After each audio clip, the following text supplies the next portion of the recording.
Before I begin, I want to apprise everyone of an incident in the Strait of Hormuz today involving USS Boxer, a Navy amphibious assault ship.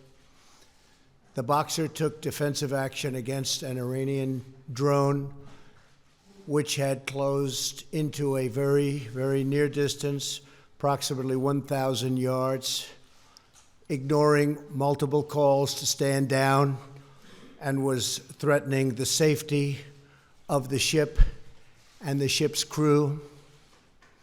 The drone was immediately destroyed. This is the latest of many provocative and hostile actions by Iran against vessels operating in international waters. The United States reserves the right to defend our personnel, our facilities, and interests, and calls upon all nations to condemn Iran's attempts to disrupt freedom of navigation and global commerce. I also call on other nations to protect their ships as they go through the strait and to work with us in the future. Thank you very much. I thought you should know that. I'm honored to be here with Prime Minister Mark Rutte of the Netherlands. Fantastic country, incredibly successful country. And so many of our Dutch friends who have come with Mark. I want to thank you all for being with us in the East Room of the White House. Thank you all for being here. Appreciate it. Thank you. Thank you very much.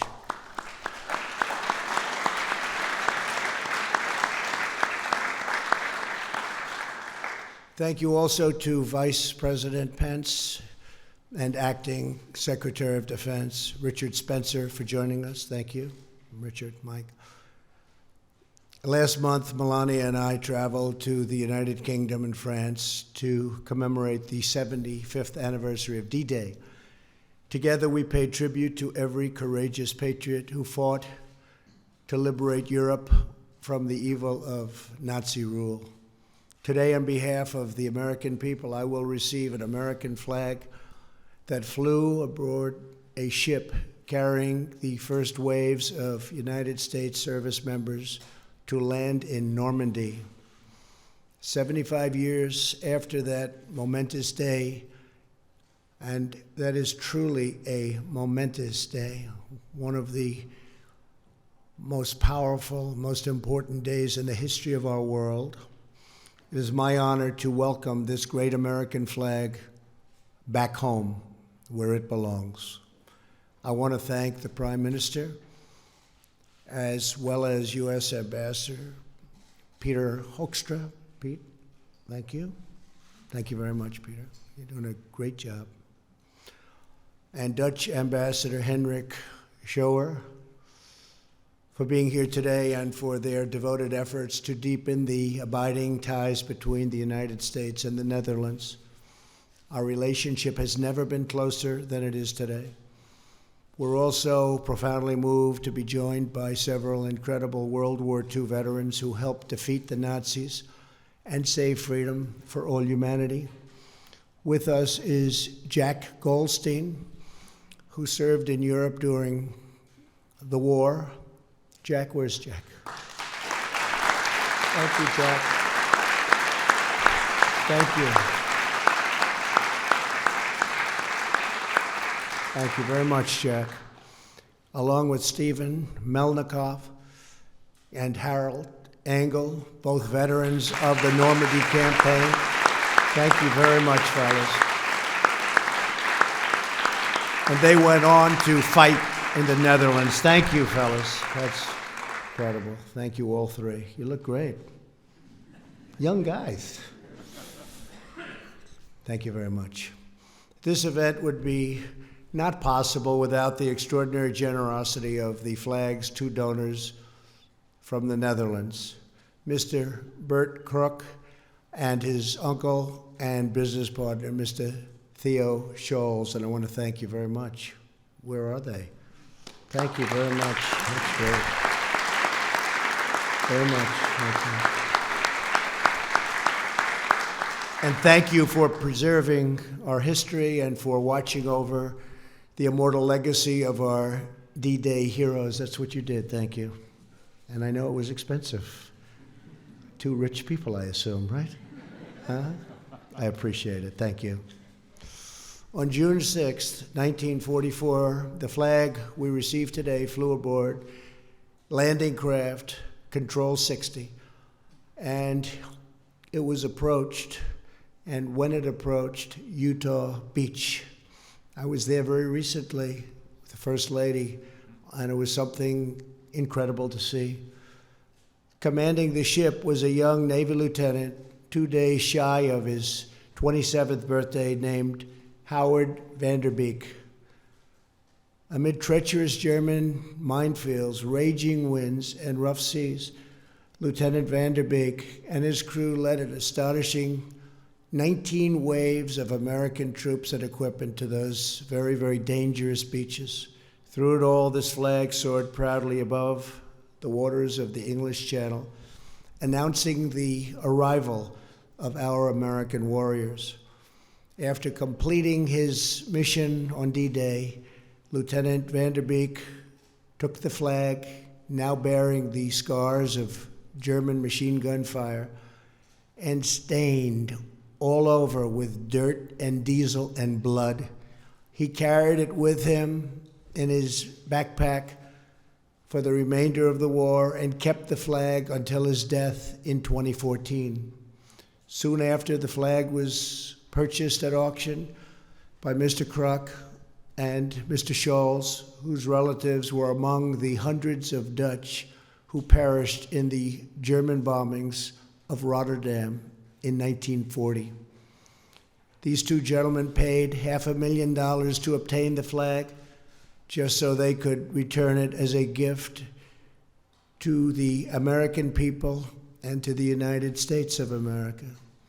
As they explained, they wanted to thank the United States for the extraordinary sacrifice our service members made to liberate their nation and all of Europe in World War II. So nice. Thank you very much. So nice. Thousands of Americans gave their lives on D-Day, and many thousands more gave their lives to drive the Nazis from the Netherlands.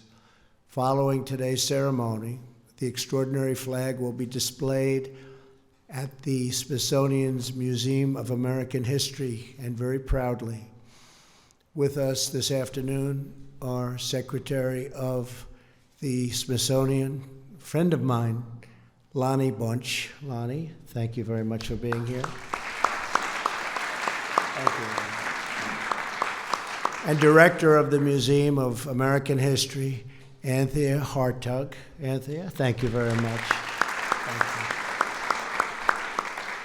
And I know they will take great care of this priceless American artifact. Thank you very much for being here, both.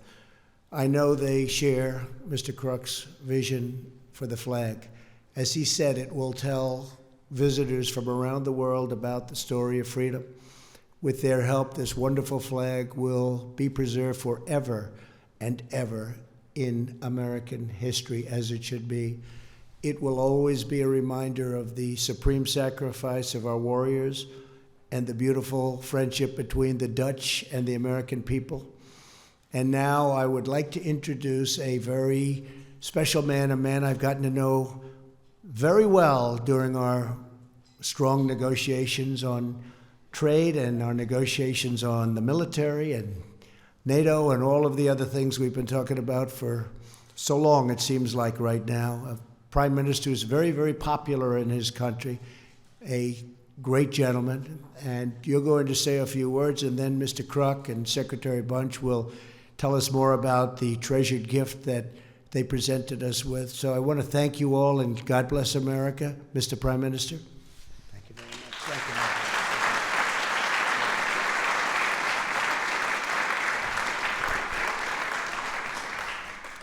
Mr. President, First Lady, Vice President.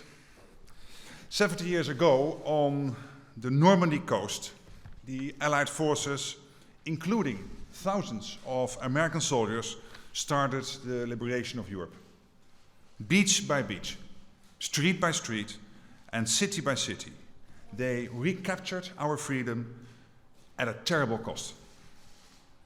Many of those men gave their lives so that today we can live our lives in freedom and peace. We will be forever grateful to them. When we hear the stories of those who survived, we can barely imagine what they must have gone through.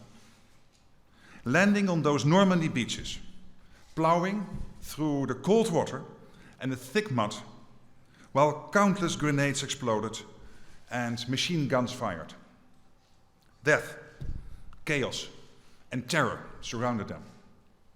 But despite all this, those brave soldiers managed to stand their ground.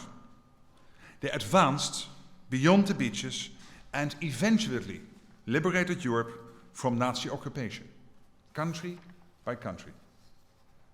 It's impossible to put their courage and sacrifice into words. But this flag we present to you, Mr. President, is a symbol of what can't be expressed in words. The first American flag to reach the coast of Normandy, where it was hit by enemy fire like all those Allied soldiers. This flag survived, and it prevailed. And thanks to Mr. Bert Kreuk, who became the flag's owner, we stand here today to hand it back to you. A symbol of the unique bond between the United States and Europe, a bond that stretches across the Atlantic. It's also a symbol of the close bond between the US and the Netherlands. Our countries stand shoulder to shoulder when times are tough. Centuries ago, the Netherlands was one of the first countries to support the young American Republic striving for independence. And in our darkest hour, 75 years ago, thousands of brave American soldiers crossed the Atlantic to fight for our freedom. They brought this flag with them. 75 years ago, it arrived on the coast of Normandy. And today, it's coming home. To the land of the free and the home of the brave. Back where it belongs. Thank you. I would like to introduce Mr. Bert Kreuk to make his remarks.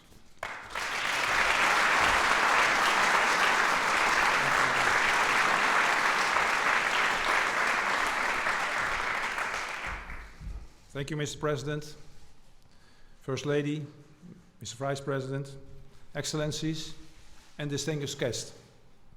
It is a rare honor in life, ladies and gentlemen, to be among heroes. I've had that privilege when I became the owner of one of the most important American flags in history. The flag that was hoisted on LCC 60, the leading vessel that on D-Day first reached the beaches of Normandy. With it, I accepted the responsibility for its legacy and its ultimate destination. That's why I feel humbled and grateful to have the opportunity to speak a few words here today. 870 words in a speech of 5 minutes here at the White House. The place where more than 75 years ago, the decision was taken to free Europe from tyranny, a decision that led to the liberation of my country, the Netherlands, and the end of World War II. A war that claimed so many lives, including several members of our family. 870 words to describe the meaning of this flag and the importance of freedom. 5 minutes to remember the victims of war and to honor the sacrifices made by young American soldiers. When they stormed the beaches of Normandy, certain death was waiting for them. But when they faced death, they gave us freedom. A legacy anchored in the lasting awareness that our freedom was not free, but it came at a price, their lives. Lives cut short by heroism, and as beneficiaries of their heroism, we grow up and live in democratic and free societies. That is proof of true greatness, the ability to bend history for the future fortunes of nations and that of mankind. That greatness is embodied in this flag, a symbol of inclusiveness that unites us with the knowledge that their sacrifices were made for all of us. Can anyone say thank you in 870 words? No country or person is without challenge, but in the presence of this flag, we know that we are capable to dream, to fight, to overcome, and to succeed. My life, ladies and gentlemen, was one of many challenges. So standing here today was a long shot. But thanks to freedom, my dreams could fly high. Thanks to my uncle and mentor, Theo Scholz, those dreams became a reality. And thanks to the opportunity given to me by this country, I was able to achieve the American dream. How can I say thank you in 870 words? I've progressed in life through many lessons. One of many is that success is never giving up, that victory is never accepting defeat. Meaningful words, but on D-Day, they meant the difference between life and death. For me, that eventually led to the possibility to secure the flag and become its guardian. There is no greater honor to be allowed to carry that responsibility. A responsibility that has strengthened the presence of humility in my life. For that, I say thank you. But how can I say thank you to someone who is no longer among us, who is not here today? To someone who gave his life for our freedom and never came home, who was deprived from his American dream and gave that opportunity to me instead. In 870 words, there are not enough words to honor heroes or remember victims of war, wherever they rest, here in Arlington, Normandy, the Netherlands, or any other place. But through that, they connect a special relationship between the Netherlands and the United States, from occupation to liberation. 870 words. Sometimes it's just enough to say nothing and reflect upon a symbol of struggle and freedom. A flag soiled with smoke and oil, pierced with bullet holes and ripped by the wind. For many of you, this will be the first time that you will see the flag. For those who gave their lives in the mud of Normandy, it was the last time. The last piece of America that they would ever see again. This flag. Greatness will shine upon this powerful symbol long after we're all gone. Its story told to generations to come.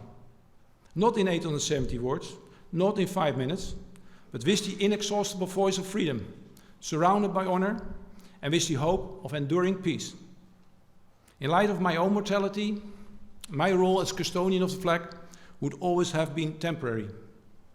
Its legacy, however, will last. 870 words, 5 minutes, to show my gratitude to a nation that carried so much of the burden in our freedom. A nation that means so much to me. Abraham Lincoln once said, "You cannot escape the responsibility of tomorrow by evading it today." So today, I finish the work assigned to me and retire from an amazing duty, but with one inevitable conclusion: to donate the flag to its rightful place, the United States of America, the country from where it left on its mission to free Europe 75 years ago. So I'm very grateful that President Donald Trump, Commander-in-Chief, is willing to receive this important symbol of freedom and legacy of heroes on behalf of the American people. The flag is home. They are home. Thank you.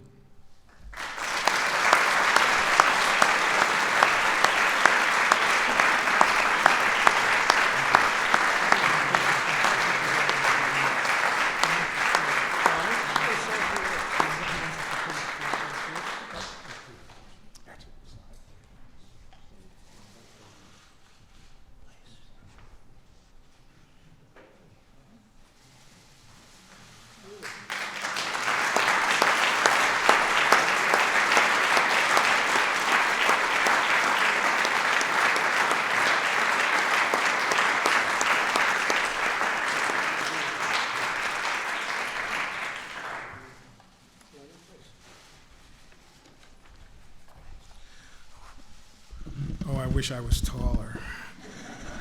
What a wonderful gift this is. President Trump, Prime Minister Rutte, let me begin by thanking you for helping to bring such an important piece of America back to the Smithsonian. I appreciate all the work of the ambassadors from the United States and the Netherlands that really made sure this would happen. But the Smithsonian is greatly indebted to Mr. Crook and Mr. Scholes for the generosity in donating this piece of history. Candidly, one of the goals of the Smithsonian is simple. It is to help America to remember the moments such as D-Day that forever shaped our nation. It is my honor on behalf of the Smithsonian and the Museum Director of the Museum of American History, Anthea Hartig, to accept this flag into the collections of the Museum of American History. The items in the Smithsonian speak volumes about the power of remembering. These artifacts teach us lessons about history and about ourselves. Whether it is the gavel that Susan Anthony used to chair women's suffrage conventions, or the Greensboro lunch counter that students use to demand simple justice, or the Apollo 11 command module that proved that nothing was beyond the creativity and the reach of America. This flag helps all who will encounter it to remember a time when the future of freedom was in doubt. We think so much of Lieutenant Beek, who knew the stakes when he led the vessel that guided the landing craft toward Utah Beach. It's amazing to me he survived the invasion and he became the symbol of the American dream.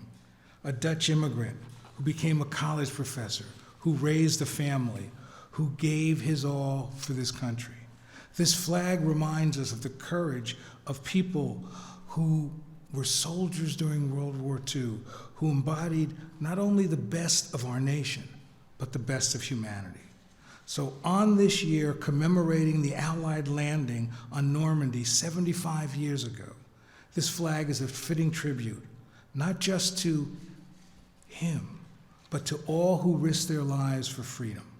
When it goes on exhibit in the Museum of American History's D-Day exhibition, it will remind visitors that we are stronger when we join together to overcome the forces of darkness, when our common human decency outshines ignorance and fear, and when our better angels prevail.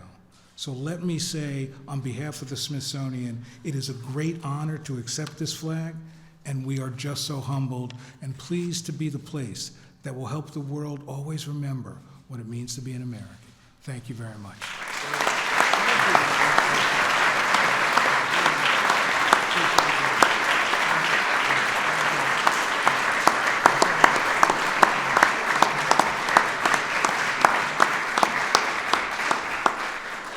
Thank you very much.